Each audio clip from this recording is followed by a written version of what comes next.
My name is Jessica. And for 3 years, my mother-in-law made it her mission to end my marriage. Not because I was a bad wife. Not because I mistreated her son. But because in her mind, no woman would ever be good enough for him.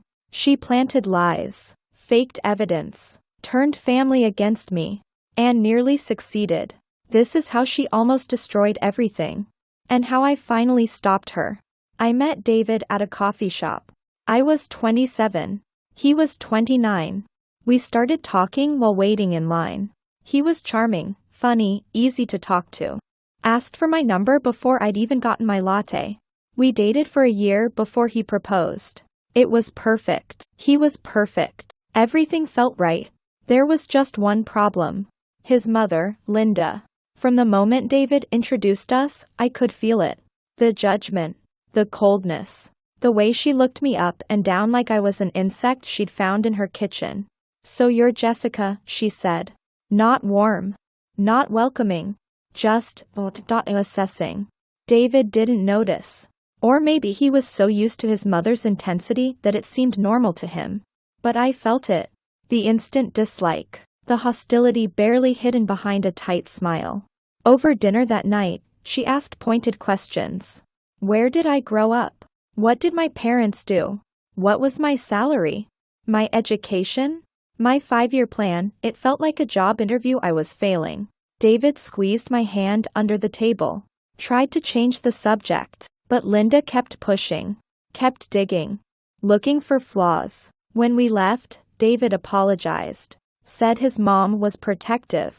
That she'd warm up once she got to know me. I wanted to believe him. But something told me this wasn't about getting to know me. This was about finding reasons to reject me. We got engaged 6 months later. David was over the moon. Told his parents immediately. His father congratulated us. Shook my hand. Welcomed me to the family. Linda said nothing. Just stared at the ring on my finger like it personally offended her. Well, she finally said. This is sudden. We've been together 1.5 years, Mom, David said. Still. Marriage is a big step. Are you sure you've thought this through? I love her. Love isn't always enough, sweetheart. The way she said sweetheart. Dripping with condescension. Like David was a child making a naive decision. I tried to smile. Tried to be gracious. I know this might feel fast, but I promise I'll take good care of him. Linda's eyes snapped to mine. He doesn't need taking care of. He's perfectly capable on his own. The message was clear. He doesn't need you. Wedding planning was a nightmare. Linda inserted herself into every decision. The venue wasn't good enough. The menu was too expensive. My dress was too revealing. The guest list was all wrong. My bridesmaids were tacky. The flowers were cheap looking. Nothing I chose was right. Everything required her input. Her approval. Her changes. David tried to mediate. Told his mom to back off. That it was our wedding, not hers. She'd cry. Say she just wanted to help. That she was being pushed away. That I was turning her son against her. And David would cave. Every time. Apologize. Let her have her way. I started to realize something. David couldn't say no to his mother. And Linda knew it. She was testing boundaries. Seeing how much control she could exert. And I was losing every battle. By the time the wedding day came, half of it was planned by Linda. My day had become hers. But I told myself it didn't matter. Once we were married, once we had our own life, it would get better. I was wrong. We moved into a house 20 minutes from Linda and David's father. I'd wanted to move across town. Put some distance between us. But David said his parents were getting older. That they needed us nearby. That family was important. I agreed. Because I loved him. Because I wanted to be a good wife. Because I thought maybe if I made an effort, Linda would accept me. She had a key to our house. For emergencies, David said. I didn't love it, but I didn't argue. Within the first month, she was showing up unannounced. 2-3 times a week. Walking right in. No knock. No warning. I'd be in my pajamas making breakfast. She'd walk into the kitchen. Look at what I was cooking. Make a comment about how that's not how David likes his eggs. Or how he prefers wheat bread, not white. Or how I was cutting the vegetables wrong. She'd rearrange my kitchen. Move things to where she thought they should go. To help you stay organized. She'd do David's laundry when she visited. Even though I'd already done it. Just wanted to save you the trouble. She'd critique how I cleaned. How I decorated. How I organized our home. Always framed as helpful suggestions. Always delivered with a smile that didn't reach her eyes. David didn't see it. When I'd complain, he'd say she was just trying to help. That I was being sensitive. That she meant well. But she didn't mean well. She was marking territory. Showing me that this was still her son's life. And I was just a guest in it. Then she started with the comments about my job. I worked in marketing. Long hours sometimes. Occasional travel. I loved what I did. Was good at it. Linda would mention, casually, how David deserved someone who could focus on home. How career women made difficult wives. How her generation understood priorities. She'd say this in front of David. In front of his father. In front of family gatherings. Always with a laugh. Like she was joking. But the message was clear. You're neglecting my son. Then she started the baby campaign. We'd been married less than a year. Weren't ready yet. But Linda brought it up constantly. When are you giving me grandchildren? David would make such a wonderful father. You're not getting any younger, Jessica. Fertility declines after 30, you know. I hope your career isn't more important than family. Every family dinner. Every phone call. Every visit. The pressure. The judgment. The implication that I was failing as a wife by not immediately producing an heir. David would tell her we'd have kids when we were ready. But he wouldn't tell her to stop. Wouldn't set a firm boundary. And Linda knew she could keep pushing. About 18 months into our marriage, things escalated.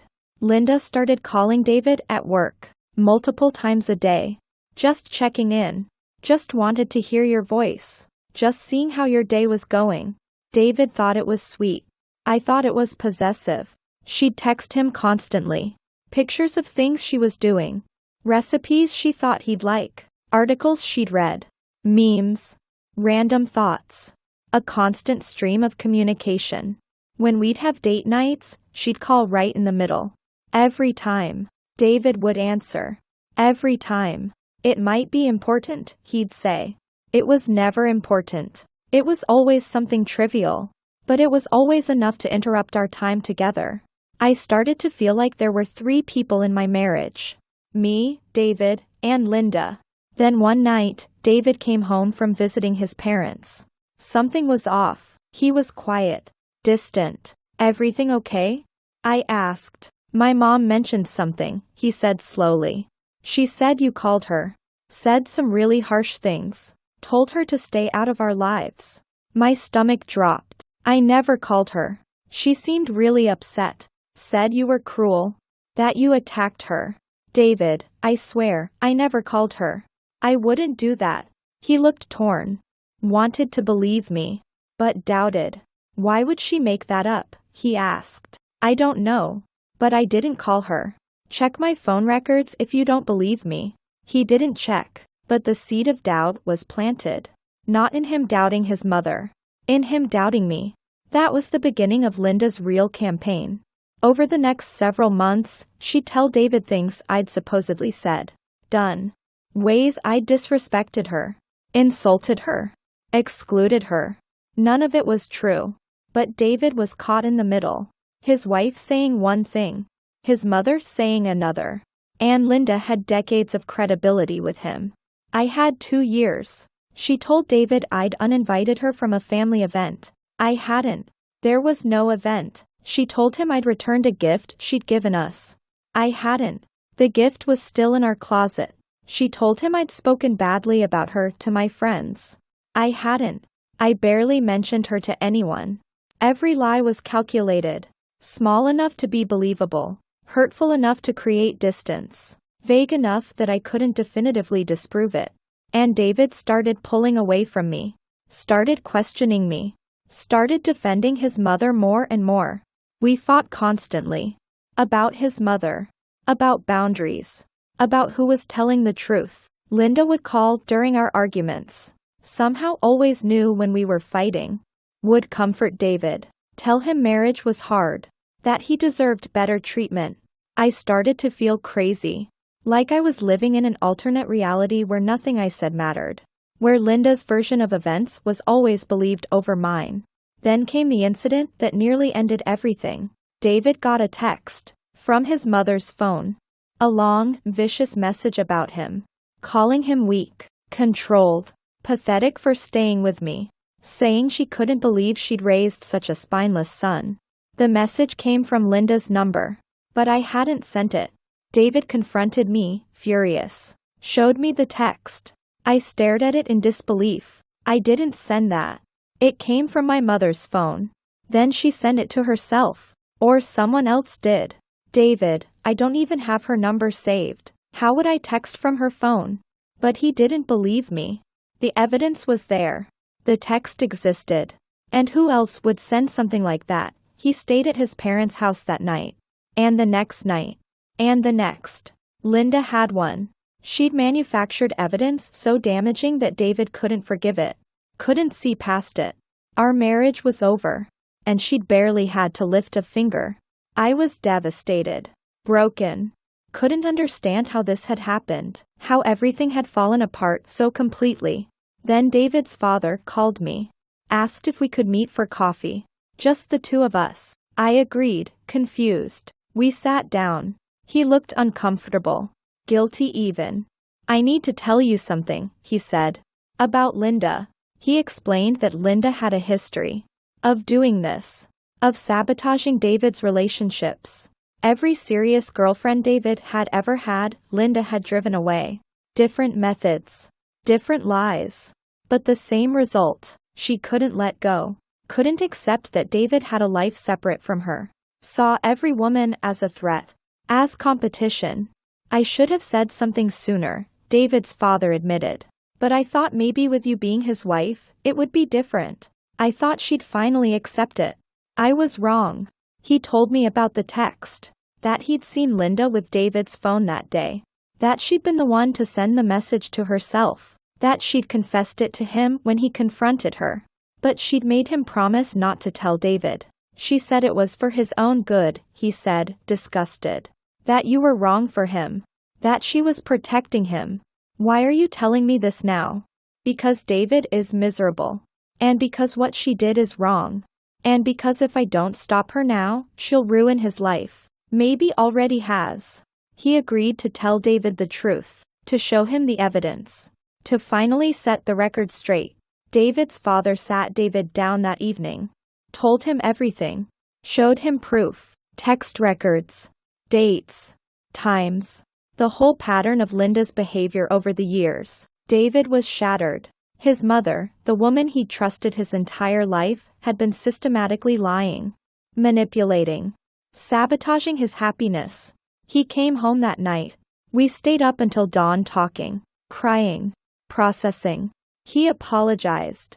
Over and over. For not believing me. For not seeing it. For letting it get this far. I wanted to be angry. And part of me was. But mostly I was just relieved. That I wasn't crazy. That the truth was finally out. That maybe we could fix this. David confronted his mother the next day. I wasn't there, but he told me about it later. She denied everything at first. Then minimized it. Then justified it. Said she did it because she loved him. Because I wasn't good enough for him. Because she knew best. She never apologized. Never showed remorse. Just doubled down. Said if David chose me over her, he'd regret it. That she'd done nothing wrong. David set boundaries that day. Hard ones. No more unannounced visits. No more daily calls. No more interference in our marriage. Respect me and our relationship, or have no relationship with him at all. Linda didn't take it well. Cried. Raged. Played victim. Told family members that I'd turned David against her. That I'd destroyed their relationship. Some family believed her. Took her side. Cut us off. But some didn't. Some had seen her behavior for years. Had suspected. Were relieved someone finally stood up to her. It's been a year since everything came out. David and his mother have a relationship now, but it's different. Distant. Supervised. She's not allowed in our home without permission. Doesn't have a key anymore. Sees us only at family events with other people present. She's civil to me. Polite, even. But cold. The warmth she fakes for David doesn't extend to me. And I'm okay with that. I don't need her to like me. I just need her to stop trying to destroy my life. David and I are in therapy. Working through the damage. Rebuilding trust. Learning to communicate better. Setting boundaries together. Our marriage survived. Barely. But it did. Some people ask if I wish I'd seen the signs earlier. If I regret marrying into this family. And honestly, some days, yes. But I love David. And he finally sees the truth. Finally chose us. Finally set boundaries his mother should have taught him to set years ago. Linda tried to destroy my marriage. She came close. Closer than I like to admit. But she didn't succeed. And she won't. Because David and I are stronger now. United. Done letting her control our lives.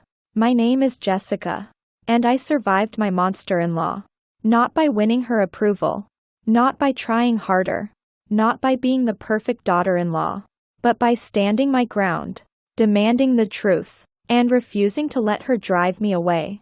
Some battles you win by fighting. Some you win by simply refusing to leave. This was the second kind.